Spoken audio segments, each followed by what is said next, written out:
Bonjour à toutes et à tous, c'est reparti pour 4 nouveaux voyages. Ça qui est bon, comme on dit en Nouvelle-Calédonie. La Nouvelle-Calédonie, c'est avec le regard d'un enfant devenu grand que nous l'explorerons dans quelques instants. Sa soif de découverte, son innocence, les légendes kanaks qui l'ont bercé, nous voyagerons dans le Pacifique avec Jean Mariotti. La danse de la pizzica est une danse qui donne énormément de joie, d'énergie, de force. C'est une danse libératrice qui unit tout le peuple du Salento parce qu'il oublie toutes les pensées négatives en dansant. La pizzica, c'est cette danse née dans la région de Tarente, dans le sud de l'Italie, celle qui a donné la tarentelle. Une danse, une transe qui risque fort de vous entraîner dans l'héritage. Au menu de papy, une spécialité alsacienne aujourd'hui, le becque au feu. Le plat que les ménagères laissaient mijoter dans le four du boulanger avant d'aller travailler. Une potée avec quelques légumes pour la forme et pas mal de viande. Le meilleur des légumes, c'est la viande. En traduction. Hein. Et puis nous irons dans l'Arizona vous raconter une formidable histoire d'amour. Elle s'est déroulée dans un camp de prisonniers allemands lors de la Seconde Guerre mondiale. Et tout de suite, c'est... Devinette. Notre devinette du jour nous transporte au 19e siècle en Russie, sur les bords de la Volga, où l'un des plus célèbres peintres russes a été poursuivi par des femmes armées de fouets. Pourquoi ? Ce peintre, c'est Répine, l'auteur des Bateliers de la Volga. En 1870, le jeune artiste arrive de Saint-Pétersbourg et s'installe dans le village de Chiryayevo, sur la rive droite de la Volga. Il y découvre la vie paysanne, mais le premier contact avec les habitants va être plutôt épineux. Pourquoi a-t-il été coursé par des femmes armées de fouets ? La réponse, ce sera après l'incontournable. Pour le moment, on s'envole vers la Nouvelle-Calédonie. Au centre Djibaou, des danseurs sont déjà en train de faire une démonstration de pilou pour nous, une danse traditionnelle kanak. Ce genre de tradition qui a marqué la jeunesse de Jean Mariotti, notre inspiration du jour.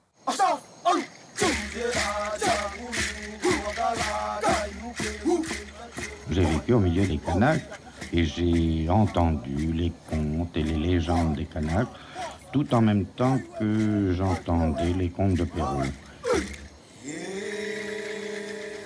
Ce sont deux mondes tout à fait différents et aussi attrayants l'un que l'autre. Derrière cette voix grave, profonde, surgit un visage avec ses mystères. Celui d'un homme, fils de colon blanc, partagé entre culture occidentale et mythologie kanak.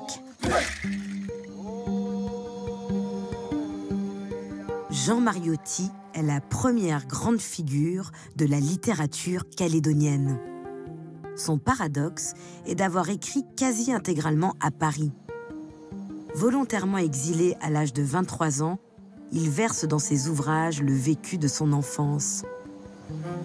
C'est dans la brousse calédonienne que l'auteur vit ses premières années, bercé par les récits de sa nourrice mélanésienne. Ce frottement originel des mondes donne naissance à une œuvre dont la trajectoire et la langue échappent à la littérature coloniale.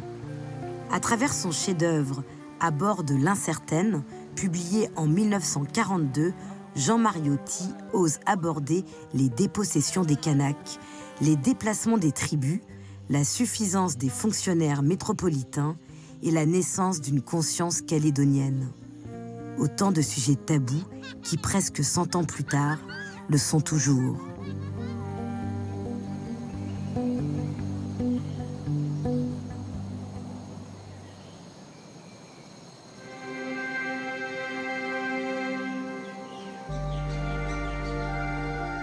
Une terre diverse, insaisissable. Comme le sont les hommes issus de son sol, elle demeure secrète. Au beau milieu de la brousse, Farino est aujourd'hui la plus petite commune de l'île. Surplombant la plaine, elle s'est constituée avec des pionniers, en majorité corses, présents en Nouvelle-Calédonie depuis le 19e siècle. Le nom du village viendrait même de l'île de Beauté. De ci, de là, de rares maisons et la grande forêt calédonienne. Il y a une atmosphère particulière à Farino, c'est vraiment cette ambiance forestière, fraîche, montagneuse. On est près des nuages et donc vraiment c'est quelque chose qui est rafraîchissant, parfois même dans les périodes chaudes. Ici à Farino, on est toujours dans une bulle de verdure. Pas de fauves, pas de serpents, un climat tempéré, des fruits et des fleurs en toute saison. Le paradis? Non. Le paradis ne se trouve nulle part, si ce n'est en l'imagination des hommes, mais une terre douce et tranquille. Il faut s'imaginer Farino du 19e siècle avec des petites routes en terre, des petites maisons installées au milieu de la verdure, bricolées avec vraiment les outils qu'on avait. Tout le monde était en train de monter des activités ou de défricher ou des plantations de café, etc. Donc tout ça était en train de se mettre en place.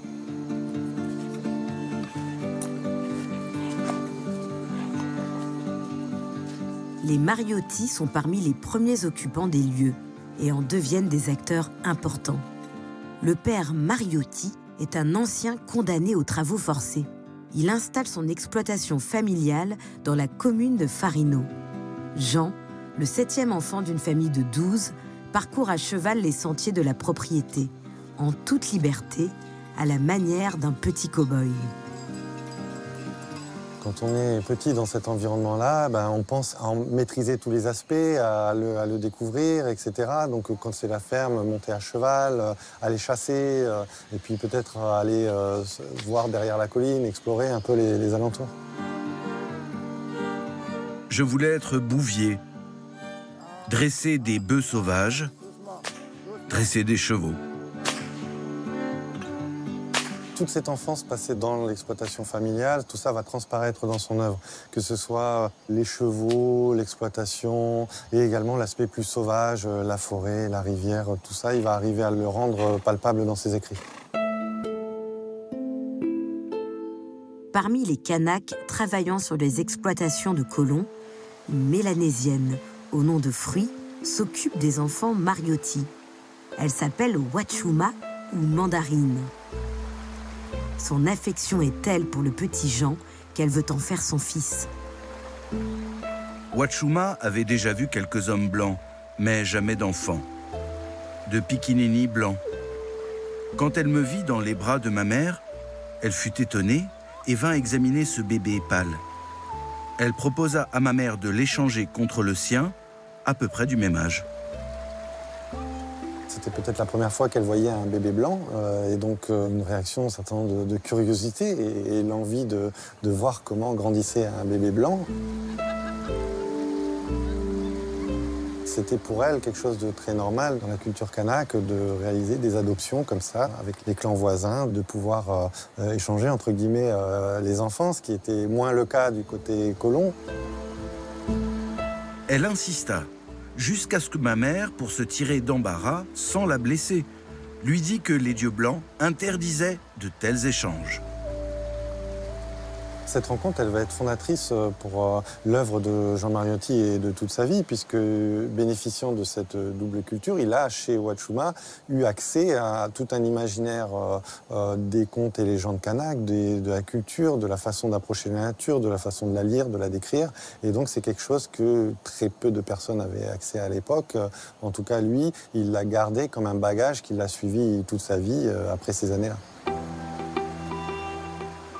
Wachuma, dont il fera le personnage de ses œuvres, comme dans les contes de Poindy, publiés en 1939, lui ouvre les portes d'un horizon méconnu et qui serait resté invisible sans elle.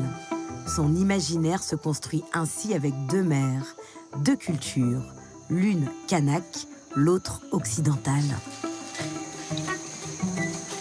Jean, dès la petite enfance, est pris dans une dualité entre sa vie de fils de colon à la propriété et sa mère d'adoption, kanak, qui lui donne accès à tout le monde physique et imaginaire, comme si c'était son fils.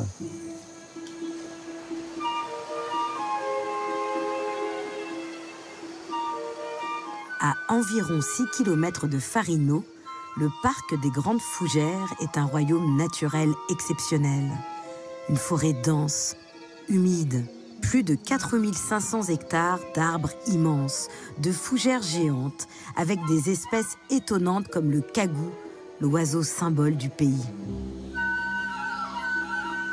Jean Mariotti, dans ses œuvres, il sublime cette nature en décrivant ces espèces qui appartiennent à ce lieu. Donc on trouve vraiment dans ses livres les petites fleurs en forme d'étoile, pour être précis, Disoxylum roseum, c'est une espèce endémique, voilà, et dont la fleur en forme d'étoile est sur le tronc. Il avait une observation très naturaliste et vraiment très précise de cet écosystème.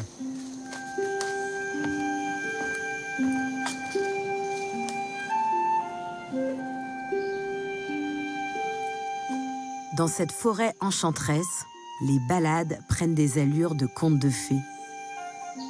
La forêt lui apparaît soudain plus grandiose, plus féerique.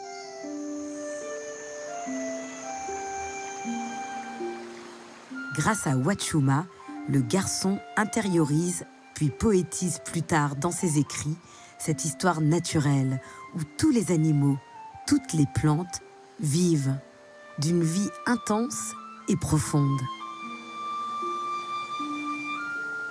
Au cœur de la forêt tropicale, Saramea est composée de 3 tribus. Le long de la route qui traverse le village, les enfants improvisent des jeux. Jean Mariotti pourrait être l'un d'eux.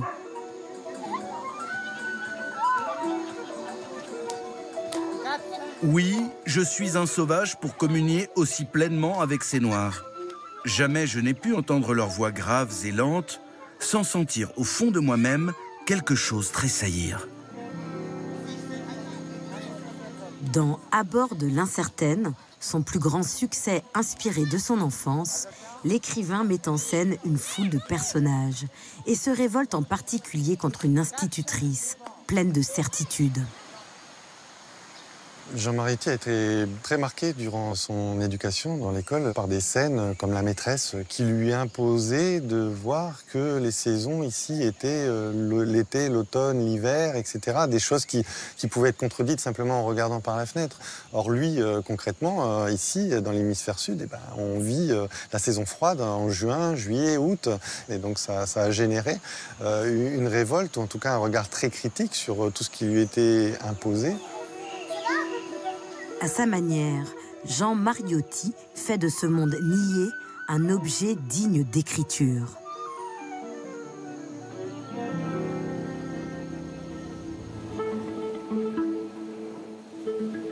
En Nouvelle-Calédonie, il y a 2 mondes différents, parfois opposés, Nouméa et la Brousse. Au début du siècle, la capitale de l'archipel est une petite ville coloniale, un port, un centre administratif et commercial où l'adolescent poursuit ses études. Le dimanche, il se promène le long de la baie emblématique de la ville, longue de 2 km. Landsevata est une jolie baie à plage de sable fin, lieu élu des baigneurs. Une fois qu'il était sur Nouméa, il était un peu coincé. Je pense qu'il se sentait un peu en prison. Imaginez, il était à l'internat, il ne pouvait pas faire ce qu'il voulait. Et je pense que c'est surtout ça qui rendait les choses difficiles. Il se sentait étouffé dans l'île par le mode de vie qui existait à l'époque. C'est vrai que pour être vraiment libre, sans avoir le jugement des autres, le regard des autres qui est pesant, hein, finalement.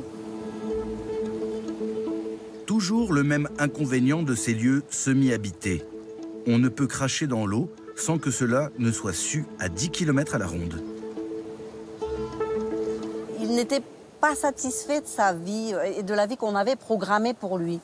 Son père voulait qu'il devienne ingénieur et lui était artiste dans l'âme. À Nouméa, sa vocation artistique s'affirme. Jean Mariotti pense à devenir peintre. Son regard se tourne alors vers un rocher de forme curieuse. De loin, on pourrait le prendre pour une voile de pirogue. Le rocher à la voile joue un grand rôle dans la vie du Nouméen. C'est le lieu du dernier adieu. Jean Mariotti devait s'imaginer déjà qu'il partait à l'aventure, découvrir des contrées lointaines. Je pense qu'il avait déjà cette aspiration à aller ailleurs, cette aspiration au voyage. Un jour, on l'informe d'un possible départ. Surprise, hâte, Jean Mariotti saisit le fil de sa vie et annonce sa décision à ses parents, non sans appréhension. Il a eu le courage d'abord de faire de la peine à sa mère. J'ai bien aimé la réaction de sa mère, Marguerite, qui lui a dit « Il faut que tu partes. Si tu pars, ça me fera de la peine. Mais si tu restes, ça m'en fera davantage. » Il faut bien se dire qu'en ce temps-là, quand on partait, on n'était pas sûr de revenir. D'ailleurs, il n'a jamais revu sa mère. Jean Mariotti emporte avec lui comme ultime souvenir le visage de sa mère pleurant sous la véranda. Malgré les appels au retour des siens et de sa terre, l'écrivain ne revient que 2 fois en Nouvelle-Calédonie avant de mourir en 1975 à Paris, à l'âge de 73 ans. Jamais le temps n'effaça de mon esprit les couleurs de ma terre lointaine avec la pureté de la lumière. Oui, j'aime la Calédonie comme on aime l'air qu'on respire.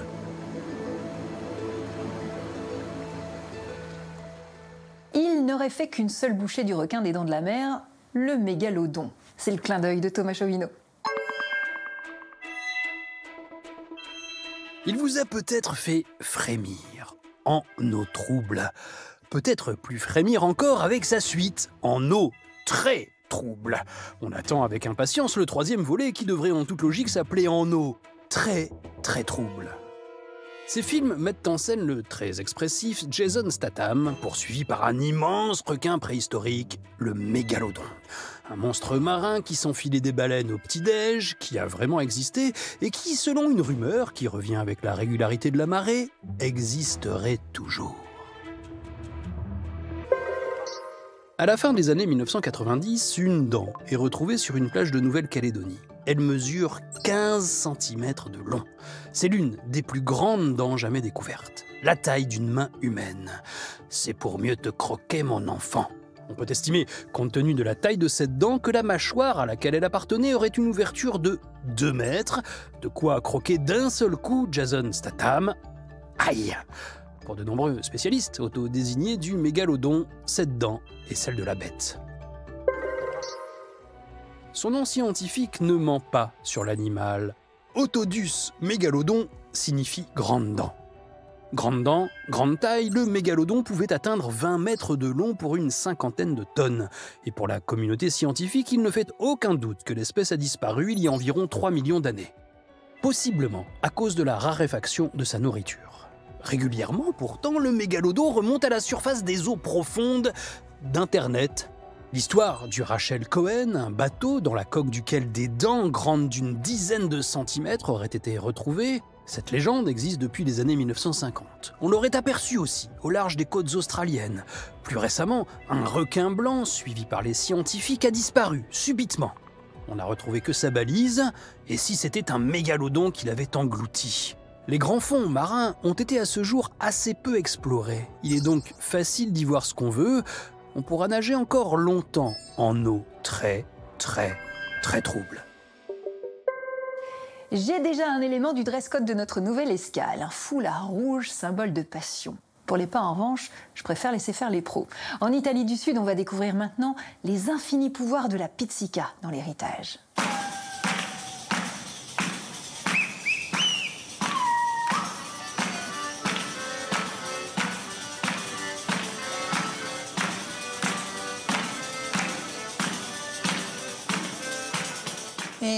La danse de la pizzica est une danse qui donne énormément de joie, d'énergie, de force. C'est une danse libératrice qui unit tout le peuple du Salento parce qu'il oublie toutes les pensées négatives en dansant.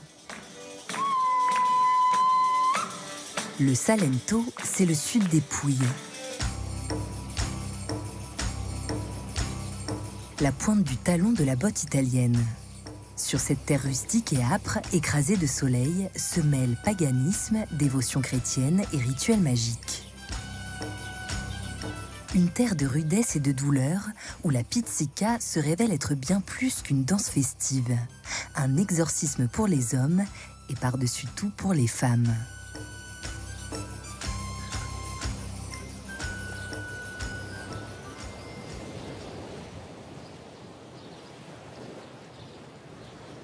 C'est une danse de trance qui apparaît ici dès la plus haute antiquité. Il y a 2700 ans, des Grecs en provenance de la ville de Sparte débarquent dans ce golfe abrité des vents. Ils n'ont eu qu'à traverser la mer Ionienne pour s'établir ici et fonder une cité baptisée Tarente.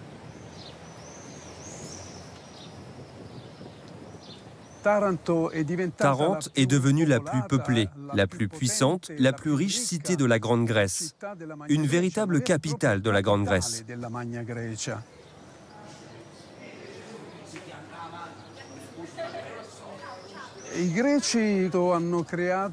Les Grecs ont créé ici un lieu vraiment extraordinaire, plein d'art, de culture, de littérature, de poésie et même de religion. De la naissance à la mort, les Grecs s'enivrent de musique et de danse. Tout événement en fournit l'occasion. Les fêtes, les défilés militaires et surtout les rituels sacrés qui se déroulent dans les temples dont ces 2 colonnes doriques sont les seuls vestiges. Perçue comme un don des dieux, la danse est le moyen d'entrer en relation avec les mondes invisibles. Les Grecs avaient compris que la musique et la danse pouvaient être une thérapie qui intervenait pour guérir des personnes qui étaient dérangées psychiquement. Et dans le monde dionysiaque surtout, elles pouvaient effectuer une forme de musicothérapie.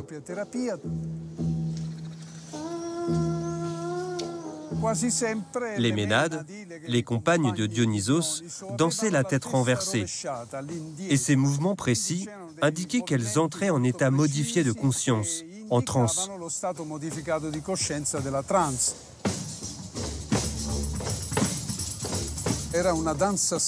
C'était une danse débridée, une danse rythmique, mais très élégante en même temps, fondée sur l'alternance de rythmes longs et de rythmes courts.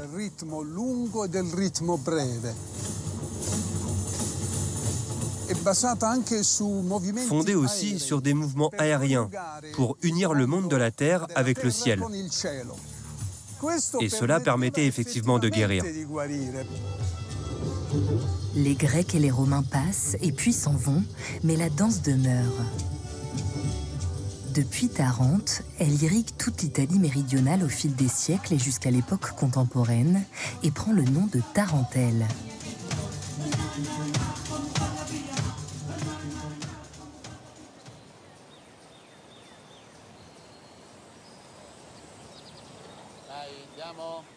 Dans la campagne du Salento, émaillée de fermes et de villages tels celui de Corigliano d'Otranto, elle se fait appeler pizzica.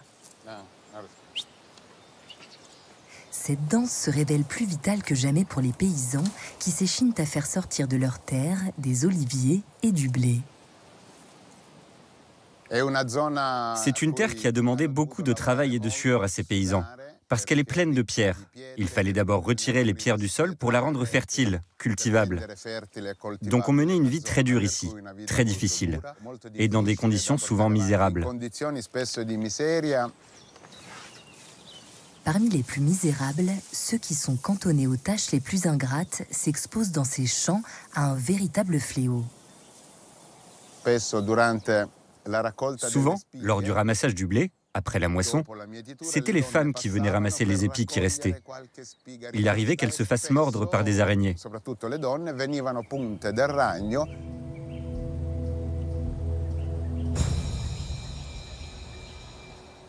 Et le venin les faisait entrer en catalepsie, en transe.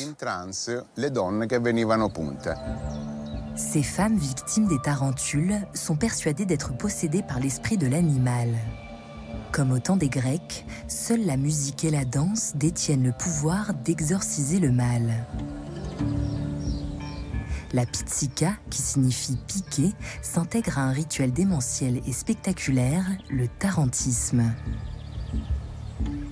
Le rite se déroulait dans les maisons. On appelait les musiciens. Ils s'approchaient à tour de rôle de la tarentulée en jouant. Et le but était de créer un lien avec elle, une connexion musicale.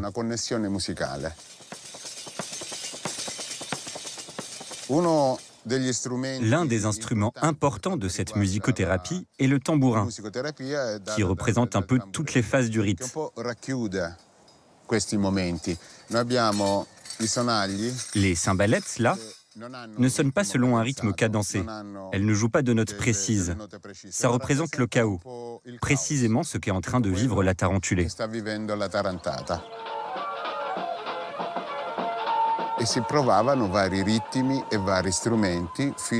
On essayait différents rythmes et différents instruments jusqu'à provoquer une stimulation chez la tarentulée, qu'elle se lève et commence à danser.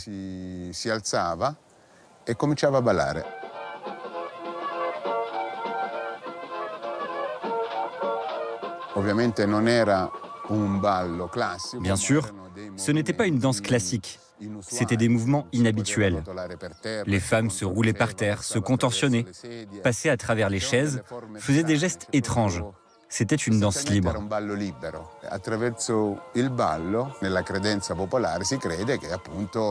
À travers la danse, selon la croyance populaire, on croyait que le poison pouvait être expulsé par la transpiration.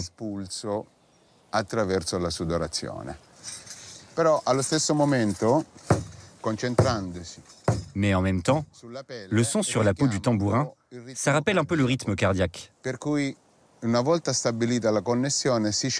Donc une fois la connexion établie avec la malade, on essaie doucement de suivre le rythme de son cœur, de le calmer pour essayer de la ramener à la normale, dans la vie sociale. Derrière le prétexte de la morsure, se cachent aussi des souffrances non exprimées. Les fragilités intérieures, les désillusions amoureuses, mais aussi les tyrannies d'un patriarcat dominant sur ces terres méditerranéennes. Il y avait une sorte de compression, de stress et de mal-être qui se libérait et explosait à travers la danse.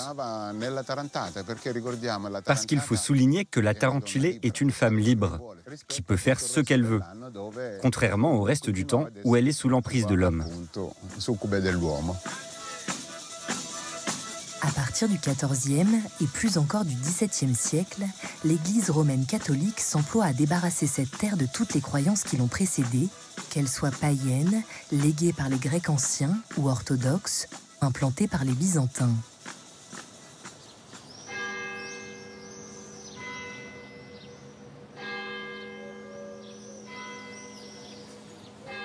À Galatina, sa mainmise s'exerce à travers la basilique Sainte-Catherine d'Alexandrie, érigée au XIVe siècle et décorée par des artistes de l'école de Giotto.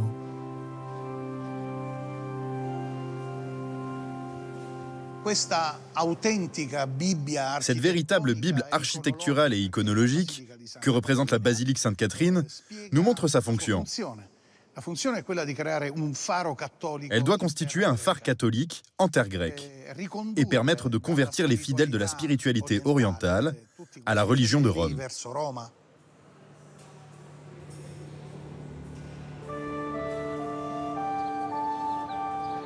L'Église s'attaque ensuite aux croyances païennes locales. Elle ne les bannit pas, mais elle entend les contrôler. Au XVIIe siècle, elle discipline le rituel du tarentisme autour de la figure de saint Paul, lui-même survivant d'une morsure de serpent. À quelques rues de la basilique, la petite chapelle de San Paolo accueille alors chaque 29 juin, jour de la fête du Saint, le pèlerinage de tarentulés en plein délire. L'immunité de Saint Paul s'est en quelque sorte diffusée à travers la ville de Galatina et tout le territoire. Si bien que des dizaines et des dizaines de femmes atteintes de tarentisme se sont mises à accourir, tirées par des charrettes, pour venir demander la grâce au saint.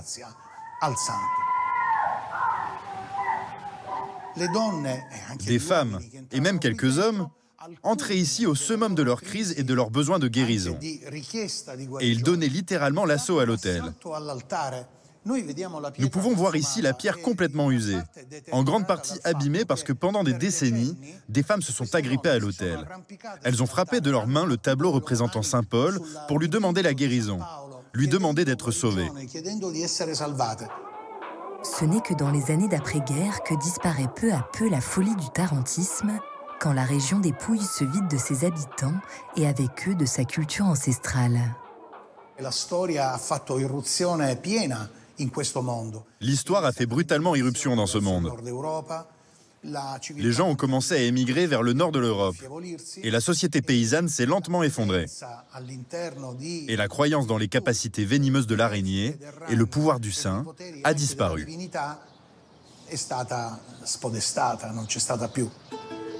Si les citadins se détournent de la pizzica, le peuple des campagnes, lui, continue de la danser. Mais uniquement lors des mariages et des fêtes de village, comme à Rufano, où la danseuse professionnelle Serena D'Amato a passé ses jeunes années. On la dansait, mais on avait honte de la danser, parce que la pizzica était considérée comme la musique des pauvres, la musique des paysans.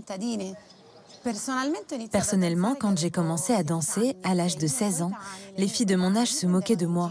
« Ah bon, tu aimes danser la pizzica, toi ? Mais ce n'est pas un truc de vieux ?»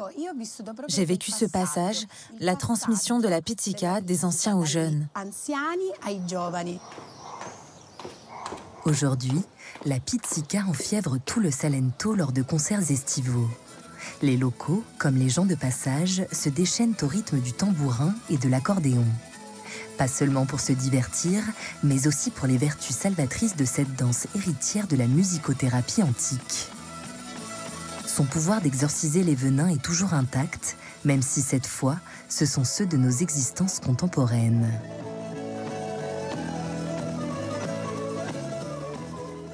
Dans mon école, j'enseigne la pizzica à de nombreux élèves. C'est beau de voir que tant de personnes veulent la pratiquer pour se sentir bien. Il y en a qui sortent de maladies graves, qui enlèvent leur perruque et se mettent à danser. Ce sont les moments les plus émouvants. Aujourd'hui, on ne parle plus de tarantisme, mais d'un néotarantisme. Car beaucoup de gens dansent parce qu'ils en ont vraiment besoin.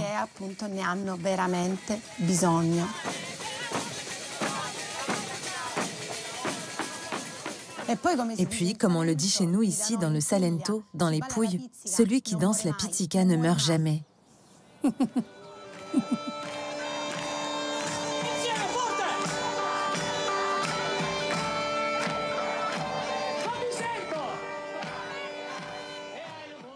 La recette du jour. Alors aujourd'hui, nous partons en Alsace pour une bonne potée des familles, le Becke au feu. C'est le plat emblématique de la région et c'est Marie-Laure et Nadia qui le préparent pour Papille.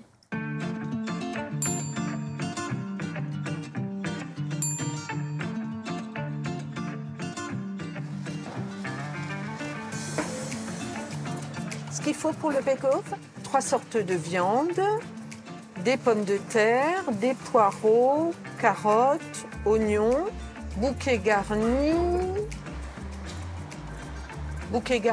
épices, sel, poivre. Et vin blanc, j'oubliais le vin blanc. D'Alsace, bien sûr. Pek Hof, ça veut dire pek boulanger, Hof le four. Les ménagères, elles mettaient les ingrédients dans une terrine le lundi matin, puisque c'était le jour de lessive. Et elles apportaient cette terrine au boulanger qui les cuisait après avoir cuit tous ces pains. Ils mettaient ça, ils l'enfournaient et la ménagère récupérait en ramenant sa lessive et la terrine chez le boulanger.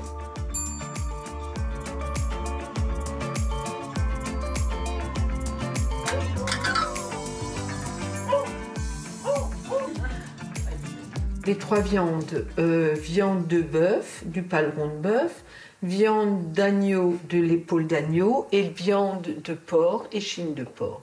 Et pied de porc, j'ai oublié, il faut mariner la viande une nuit, 24 heures. La veille. Oui, la veille. Hein. La marinade, sel, poivre, épices à Becke-Hof, vin blanc et bouquet garni. Et maintenant, il faut peler les carottes, couper le poireau en petits bouts, peler les pommes de terre et les couper en rondelles. Pas bien tes couteaux, hein. Oui, il faut aiguiser. Alors regarde, il y en a d'autres, ils sont aiguisés. Alors c'est peut-être... moi je le coupe toujours en 2 pour être sûre de bien le nettoyer. Puis après je le coupe en tronçons. Pas en tronçons, en lamelles. Par contre, le verre, on ne le prend pas, hein? Non. Non, si tu digestes, le verre, c'est mieux pour des potages. Hein. C'est facile à préparer. Et puis, ouais, j'aime bien les légumes, j'aime bien le plat et j'aime bien la viande qu'il y a dans ce... J'aime bien quand c'est mariné comme ça au vin blanc. Il ne faut pas oublier que c'était le plat du dimanche aussi, quand il y avait du monde à la maison. Il y avait toujours le bake-off, c'était un peu la simplicité. Et c'est un plat que tu fais quand tu es nombreux à table. Hein. Tu penseras mettre les pieds de porc dans la... Dans quoi? Dans la terrine? Dans la terrine, ouais. Alors pourquoi le pied de porc ne marine pas avec le reste des viandes? Parce que j'ai oublié. Disons que ça donne un liant, une sorte de velouté ou... C'est la gélatine. Hein, la gélatine, ouais, qui donne du velouté au bake-off. Moi, je mets toute la viande. Hein. On met encore des pommes de terre au-dessus, par contre. Hein. Ah oui, oui, ça je sais. On finit par les pommes de terre. Ça va. Et voilà, donc l'épice à bake-off. Et qu'est-ce qu'il y a dedans? Thym, sarriette, marjolaine. Hein. Alors là, la recette est pratiquement terminée. On va rajouter du vin blanc.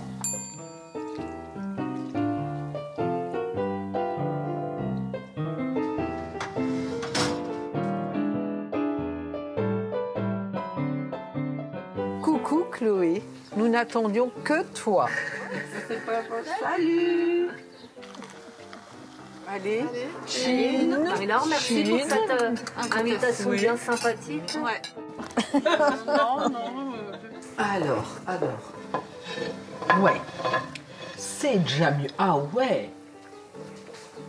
Gemüse ist Fleisch. Le meilleur des légumes, c'est la viande.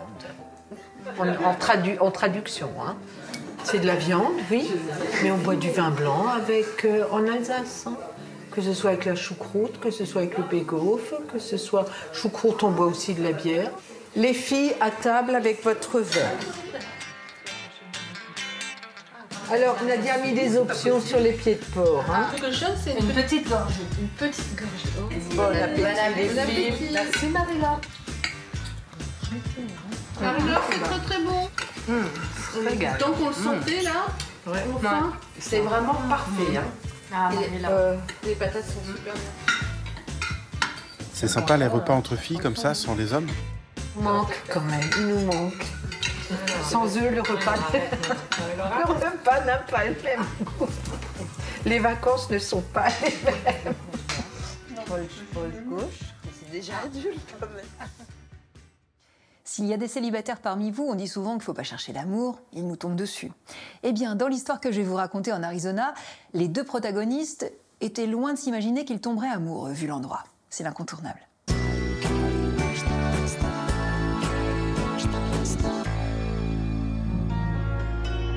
Entre Tucson et Phoenix, en Arizona, au détour d'un cactus, Florence conserve son décor de Far West. Et comme dans tout bon western, il y a un shérif et une prison. Mais ici, on voit les choses en grand. La ville abrite près de 9 prisons. De fait, les 2/3 de la population vivent enfermés.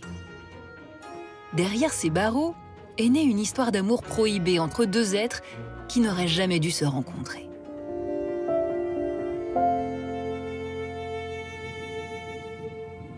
Tout commence en 1942. Fraîchement engagés aux côtés des Alliés, les Américains capturent en Europe des nazis et des fascistes. Certains prisonniers sont envoyés loin de toute civilisation, dans le désert de l'Arizona. Historienne au musée local, Stéphanie Joyner se rend sur les vestiges du camp Florence. Ce camp ouvre en 1942, avec d'abord des prisonniers italiens. 2 ans plus tard, ils sont envoyés sur la côte ouest face à l'afflux de soldats allemands capturés lors des campagnes africaines, italiennes et en Normandie. Les Alliés avaient pour priorité de loger ces prisonniers loin des zones de combat et de guerre.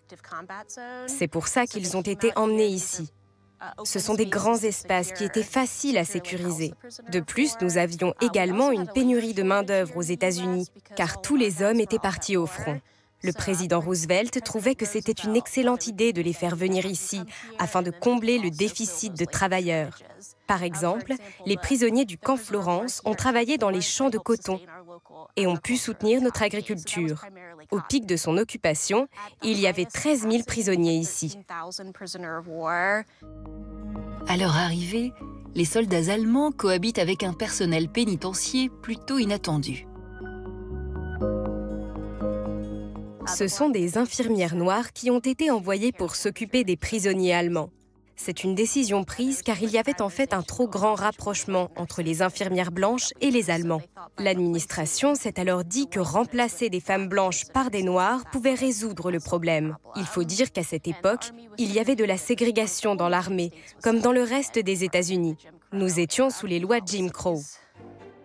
Depuis le milieu du 19e siècle, ces lois Jim Crow ségrèguent la population noire américaine et lui interdisent notamment l'accès à certaines professions. Mais face à la nécessité qu'impose l'effort de guerre, l'armée enrôle cette nouvelle main-d'œuvre déterminée à participer au conflit mondial. Les infirmières noires essayaient depuis un long moment d'intégrer l'armée. À la fin de la guerre, il y avait 300 infirmières noires pour un effectif de 40 000 femmes. Une victoire à double tranchant. Il est d'abord formellement interdit aux infirmières de couleur de prendre soin des GI américains. Et l'administration préfère les envoyer dans l'environnement hostile du camp Florence pour s'occuper des prisonniers de guerre de l'Axe. Les nazis, eux, découvrent avec surprise cette ségrégation institutionnalisée dans le pays qui les attaque au nom de la liberté.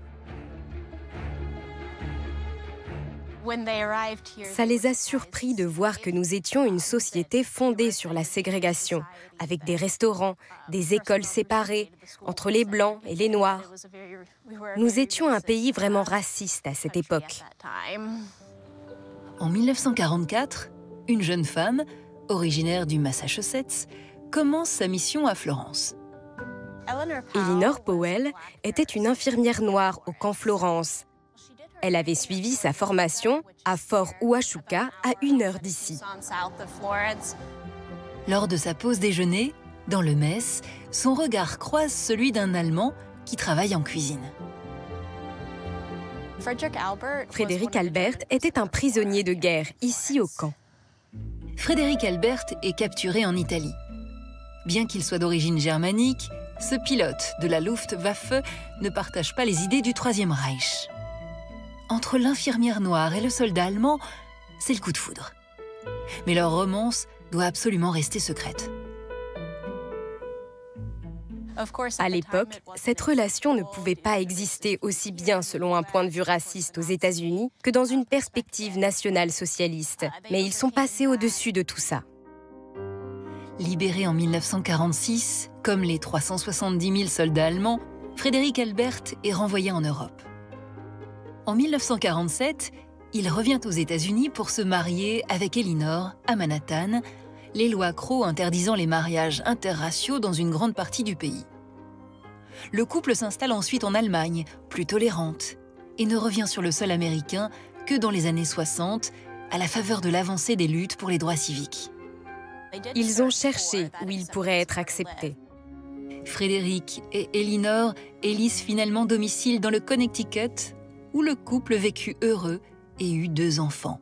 Un livre, Enemies in Love, publié en 2018, raconte leur histoire. En revanche, ce n'était pas l'amour fou entre le peintre russe Répine et les paysannes de Samara. Tout à l'heure, je vous demandais pourquoi il avait été coursé par ces femmes armées de fouets. Eh bien parce qu'il s'est mis à peindre un groupe de jeunes villageoises assises dans l'herbe. Il aurait pu le faire à Saint-Pétersbourg, ça, mais à la campagne, à l'époque, c'était impensable. Poursuivi, le peintre se réfugie donc chez son logeur. Les femmes au fouet exigent ses papiers, alors que personne dans le village ne sait lire. Un écrivain public de la ville voisine constate que le passeport du peintre est frappé du tampon de l'Académie impériale des beaux-arts, ce terme impérial qui va faire son petit effet, car Répine pourra peindre par la suite à sa guise. Bis bald!